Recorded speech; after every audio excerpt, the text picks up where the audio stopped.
30-iyun Yoshlar kuni. Mamlakatimizda yoshlar oyligi doirasida turli tadbirlar tashkil etilyapti.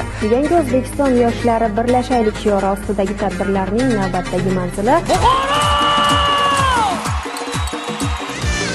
Bu xonim harishta, go'zal u sarishta.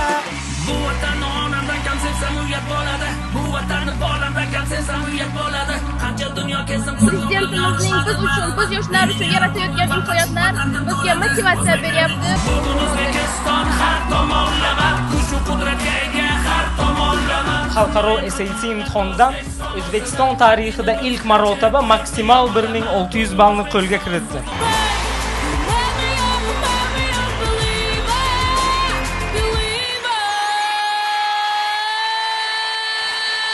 Bu turfa gullar ayting, muhabbat bog'idan devonaman devona.